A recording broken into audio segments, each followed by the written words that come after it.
All right, guys, so today's the day that we are upgrading tires. Actually, just upgrading sides. We're gonna stick with the Falken ATs, the Wildpeaks, and I'll show you why. These tires I've had on here for 60,000 miles, and they've got plenty of life left. They would easily get me through winter, but I really want to go up in size and getting a good deal. So basically just wanted to kind of show, I know there's a lot of talk and debate about what tires will fit with what lift, etc, etc. So these are the stock size 265s on a 17x8 wheel, the -10 offset, and the only place they rub is a little bit on the front bumper at full lock in reverse. You can fit just about any tire on here going straight. It's turning that gets to be interesting. The back's not a concern. There's plenty of room around back, but up front, when you turn, and based on your offset, you can rub anywhere on the mud flap, and then that, which I should have trimmed already, and I'll just have to trim more, and push the liner up. So this is just kind of me documenting getting 285s on here. Hopefully it's not a whole lot of trimming, a whole lot of work. I don't think it will be. When I turn these 265s, full lock and kind of look, and just by measuring, I see a little bit of rubbing on the mud flap and some rubbing up here that I can trim. But again, that'll be going to the 285 7017s, the Falken Wildpeaks, and the lift on this, just to straight up measure it, the front is 2 inches over stock. So it's just let's just call it a 2-inch lift measured over the stock SR5 or TRD suspension. This does have the Pro suspension now, which did give it a little bit more, but let's just say it is overall a 2-inch lift from stock. So 2-inch lift, 17x8 wheels, -10 offset, and then we'll get these 285s on tonight. And I'm gonna kind of document what it takes to get on there, and hopefully that helps anybody who's deciding or trying to decide if they want to go to bigger tires or not. But these things have been great. Look at that, 60,000 miles. Plenty of tread left. So I'll probably put these up for sale for a little bit. Maybe somebody can use them.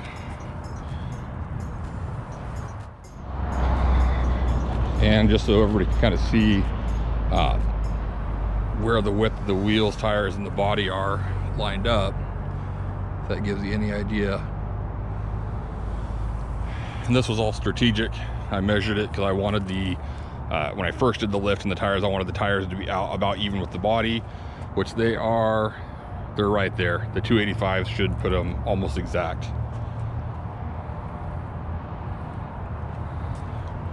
So I'm excited to get a little wider tire on there. I think it'll look a lot better.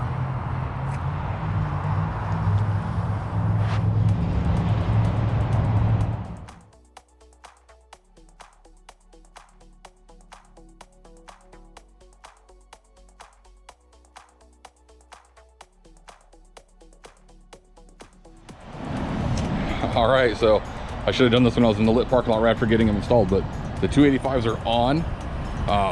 I do have rubbing on the front bumper as expected. It's never been trimmed. So even with the 265s, it rubbed in reverse. So going forward, about 75% turning, it rubs on that.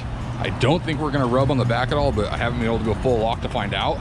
I definitely won't need a body mount chop. Well, I'm gonna say 90% sure, but just now I stopped and got a pizza. Walking to the rig, it is definitely tougher looking. It fills the fender well. So just got them installed. Again, 20 miles or so, 30 miles. Just did the freeway at 75. Everything's good. So tomorrow, get some shots in the daytime, kind of do a before and after. So I took pictures with the 265s today. I'll go to the same spot. And this weekend, we'll probably trim the bumper a little bit and document what it takes to make these turn full lock to lock. But so far so good. Just got tired, did a great job.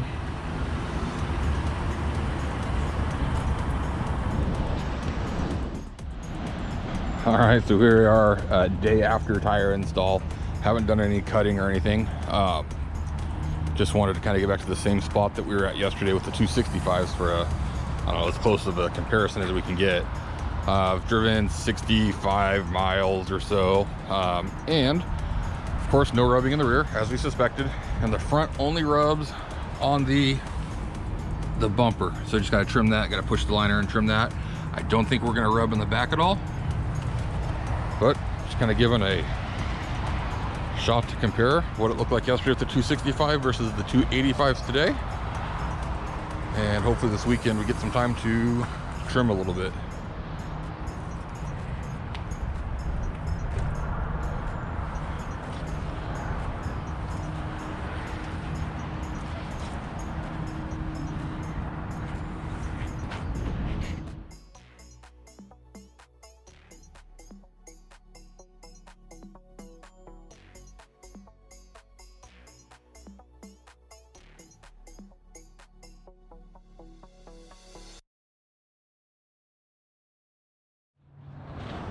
All right, guys, so it's raining. I'm gonna try to do a little trimming just so we got some running around to do today, and would like to drive like normal, but pretty obvious up front where it's rubbing. If you can see, running around last night, it's hitting here where it always hit before in reverse, and now it hits forward at about 75% turn, basically just pulling into parking spots and whatnot. I can drive around town like normal just fine.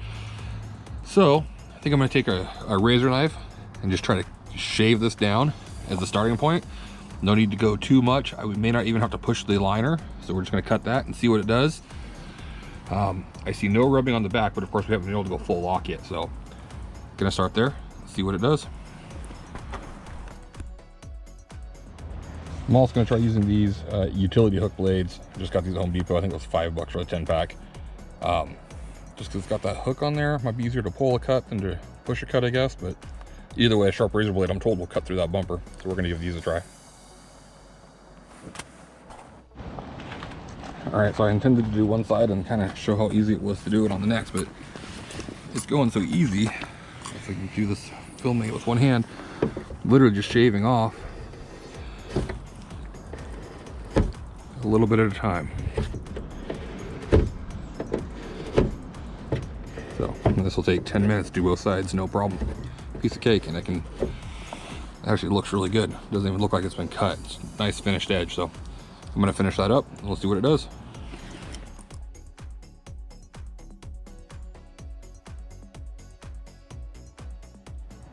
All right, so driver's side done. I'm gonna try to mount the camera so you can see the passenger side, because I'm gonna start on it, how easy it goes. But so this shows up so you can see it. We're just gonna trim this edge right here. Okay, front of the 4Runner. This edge right here.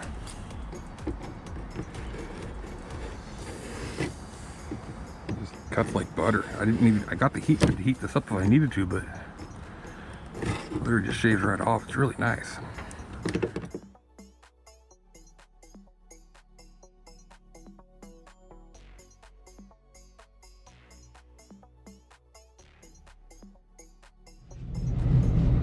All right, so let's go for a quick drive, just kind of get on some level ground and see what it does. Pull straight out of the driveway and then see how far I can turn to the right before it rubs.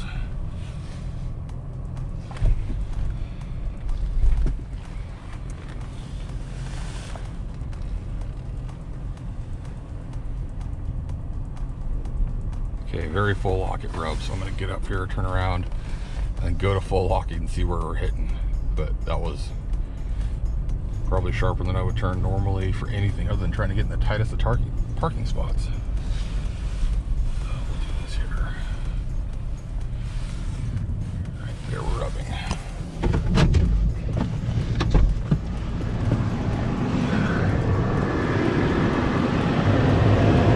All right, so rear mud flap. That's where we're rubbing on this side. Not rubbing the front bumper anymore, so I might let that self-clearance itself. Drive around the block and see.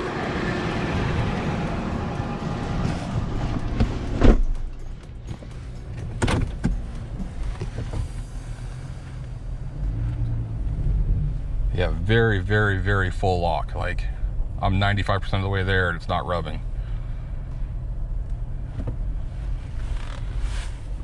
Get up here and try it to the right.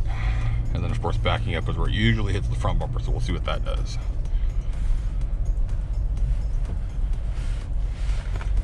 All right, so right turn, almost full lock, and it's rubbing that rear mud flap. So there is a trick to that with the heat gun. I might wait to do that because I don't really, that rubbing's not that bad, won't hurt anything. Reverse, full lock to the left, and it still hits the front bumper, but it's always done that. So I might trim the front bumper a little more. Let me get parked and see what we can do here.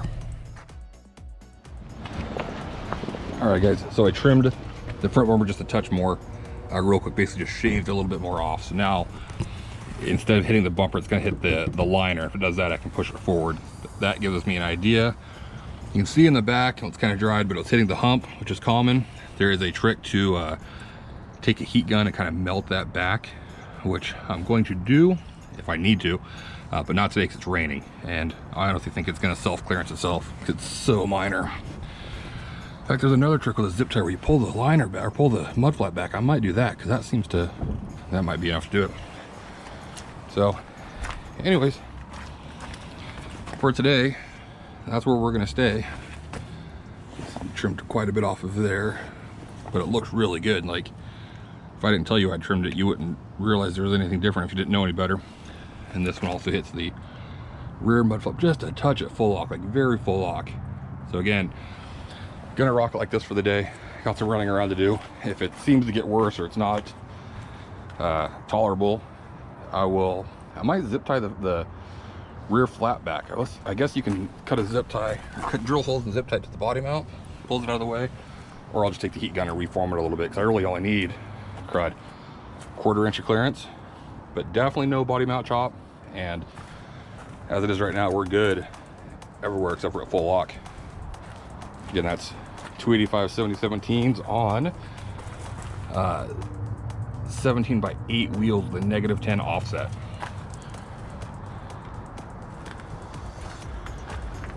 So that may be it for this video, but just kind of wanted to show that it can be done. 2 inches of measured lift up front.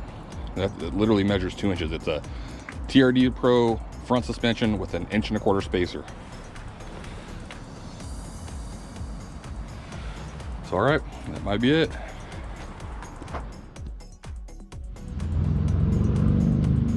All right, guys, so after lots of driving around last night, there is still minimal rub back here on the front mud flap.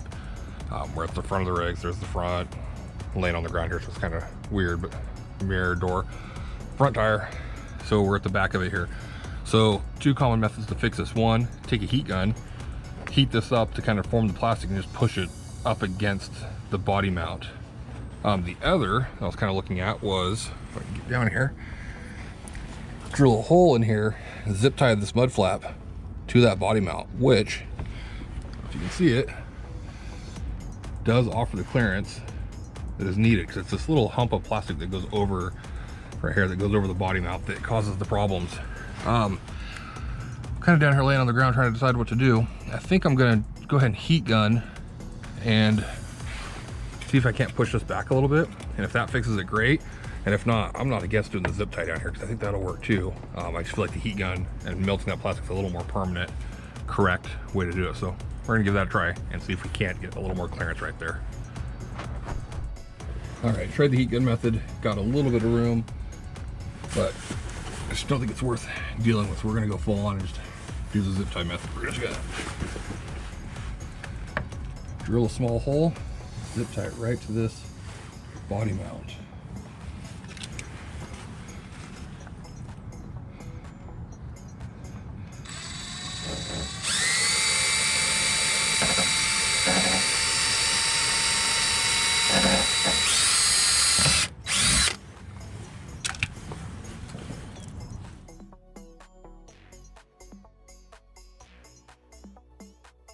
Okay, so zip tied the mud flap back on both sides.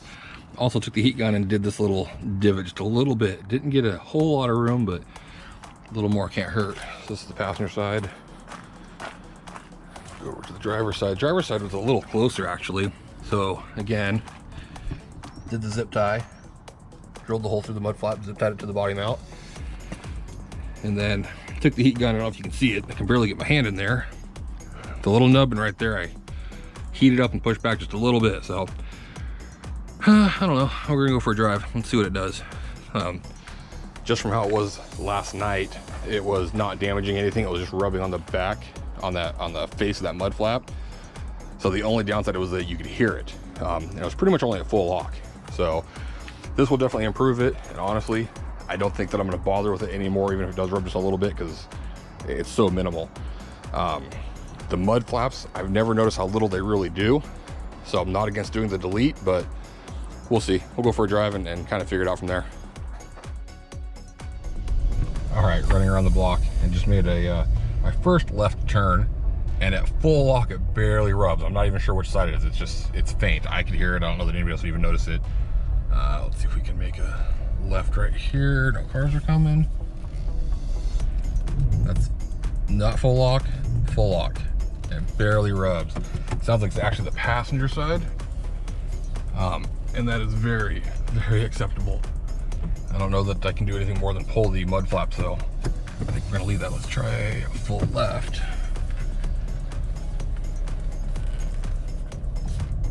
And full left lock, nothing rubbed. Now given that can change with the terrain and whatnot, we're on a fairly level street, but that's pretty good. So got one last right turn before we get to the house. Kind of delay it here. And no traffic to a full right block. Yeah, I didn't make it all the way to full lock because I was gonna hit the mailboxes, but yeah, so far so good. I'm gonna back this in and park it. All right guys, just to sum it up, use the last bit of battery on this camera. The front has 2 inches of measured lift. It is a TRD Pro front suspension with an 1.25 inch spacer, measures 2 inches. So 2 inches of lift in the front, it's less than 2 inches in the rear. Wheels are 17/8, -10 offset. So they do push out just a little further than stock. And then the tires are 285 7017 Falken Wildpeaks, the AT3Ws. Definitely trimmed the front bumper, which was super easy. You saw how we did that. And then zip tie the rear mud flap. Just went on this quick drive, and rubbing on a left turn at full lock is minimal, and then nothing at right. I might have got that mixed up because honestly my right and left got confused while I was trying to film and drive. Gonna rock it like that for a while. I think we're good. Worst case scenario, pull that rear mud flap and put the delete in there. I am probably gonna lift the front of this another 3/4 of an inch to 1 inch, I think, just to get it perfectly level. With the bigger tires, it stuffs those front fenders so much that I think it needs a little more lift to look right, just to kind of match the back. But that is simply preference on how it looks. I don't think that's necessary for the tires to work as far as not rubbing on anything. So with that being said, I'm gonna call that a success. Got 285s on the 4Runner, minimal lift, looks good. I'm way happier with the look. The little tires are fine. I know most people said they look great. To me, every time I looked at it from certain angles, I just thought, man, those tires look tiny. And now it looks tough. It looks good. So that's that. Gonna wrap up this video. That just kind of gives you guys an idea of what it takes to get the 285s under the 4Runner, or at least it did for me. Remember, it can vary from rig to rig depending on your alignment, your upper control arms. Another identical rig with the same wheels and tires may not have worked just as good. Fortunately, it worked out for me, and I think most of the time it does. I think it's let's call it bad luck, or the lower percentage it doesn't work. So anyways, that was good. Hope that helps some people. Hope that gives some of you an idea of what it takes. It's not much. If you want 285s, I say do it. You know, again, if 275s would have came in a P series, I may have just went that route and been done with it, just to not even have to worry or stress about them not fitting. But I did not want an LT tire on here. I drive too many miles. I don't need it. Didn't want to spend the extra money for many reasons.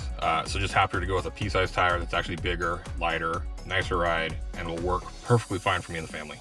So again, thanks everyone. We'll see you on the next one.